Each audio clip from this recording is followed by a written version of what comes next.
Hello! Good morning! Ito na naman si Mamita Gino. Ayan. Good morning and blessed Monday po sa inyong lahat. So, kumusta ang ating weekend?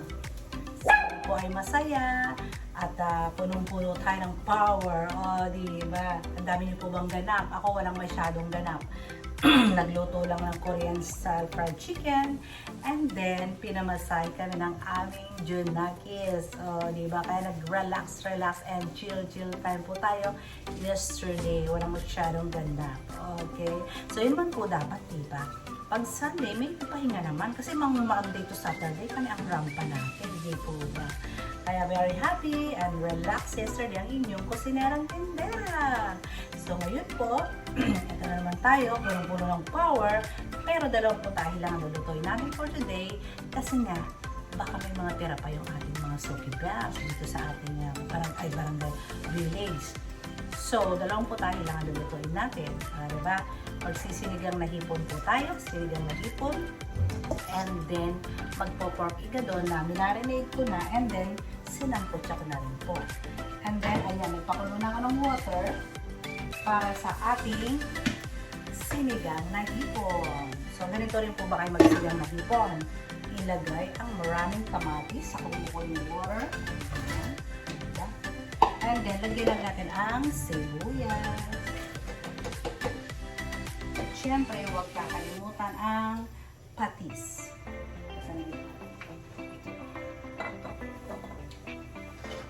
Lagyan ko tayo itong patis. Busin ko muna yun. And then, ito pa ang ating patis. Patis pa more. So, syempre huwag kakalimutan lagi kahit may patis dapat mayroon pong asin. Kasi ito po yung ating pang-enhance ng ating mga ng lasa. Para lalong lumasa ang ating mga niluluto. Dapat laging may asin. Kaya huwag baliwalay ng asin. So, ayan. Pakukuloyin natin muna yung ating sabaw ng sinigang. At habang sinasambot na rin natin ang ating pork igado. So, very simple. Ang sahog ng igado, like ko sinasabi, toyo, suka, paminta, laurel, bawang, sibuyas. Marinate ko siya dyan. And then, dun nyo na rin siya papakuluin. Okay, ayan siya. Lumalambot na siya sa sarili niyang sabaw. Kunti na lang po ito. Kasi kanina ko pa po ito sinalo. So, pagkalambot nito, ilalagay na natin ang extender. At yan, sinasabi ko po, pagka pambahay, huwag nyo nang tutubigan kasi meron na siyang mismong sauce.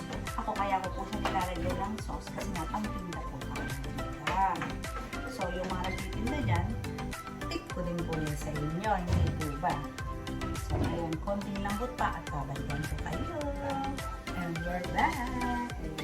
So, sobrang kulo na ng ating sabaw at sinigang.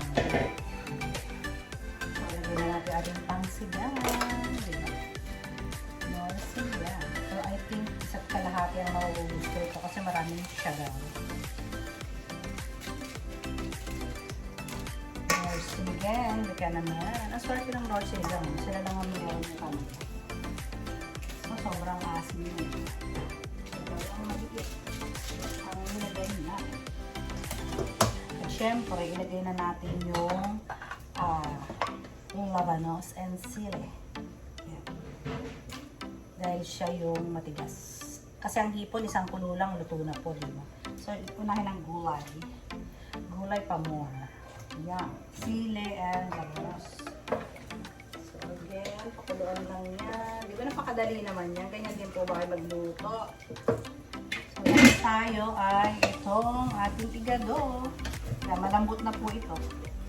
Sobrang lambot na ng igado natin. And then let's put the extender. Ayan ang extender natin. Ilagay na natin siya. Konti lang ba? Pampaganda lang ng kulay. Diba? So again, sa inyo, isang kulo lang to, okay na to para medyo pangalan mo, ma-sauce. Pero ako po, tutubigan ko siya kasi kailangan natin ng sabaw.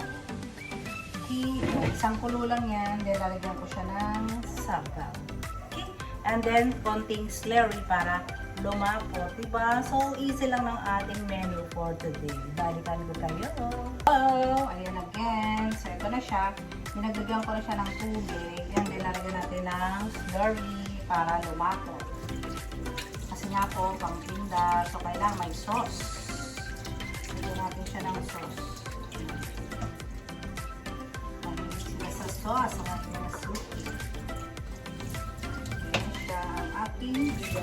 Again, pag pambahay po, kahit huwag nyo nang lagyan ng water at saka sauce, mismong yung kanyang patas, okay na po yun. Ako kailangan natin itong gawin kasi nga pang tinda. Lagi nyo lang gagawin yung mga nagtitinda kagaya ko. Ganyan lang. Tingnan nyo yung inyong magiging resulta ng inyong ulam. Looks yummy. Ang ganda ng texture. Diba? Ganyan lang po ang aking ginagawa. Sa lasa, kayo na pong bahala. Basta to parang medyo maasim ang igado po ha. Medyo maasim po yan. Parang adobo po yan yung igado. Nilalagyan nga lang ng gulay. Diba, lalagyan to ng string beans, ganyan, ng green peas. Depende po yan sa inyo. Ako, ganyan lang ka-simple, diba?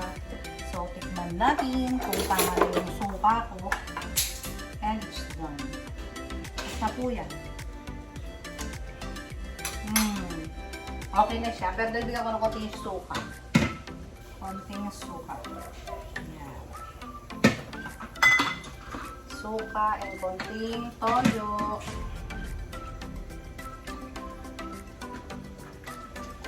Konting tulo na lang and it's done. Ganun lang kasimple ang igado. Natin again.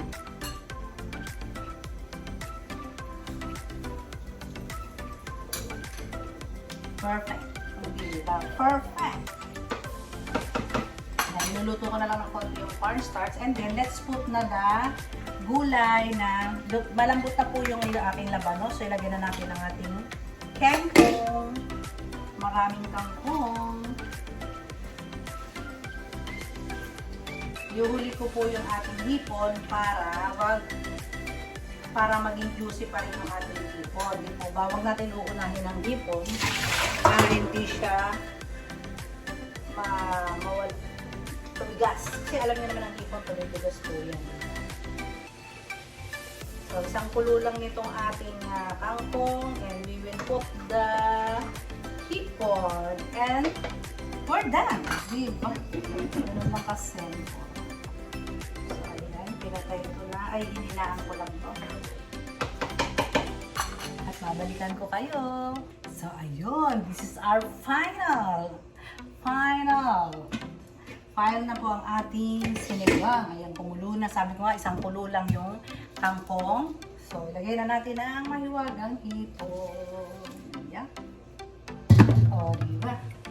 Ito ay isang kulo lang and it's done. Diba?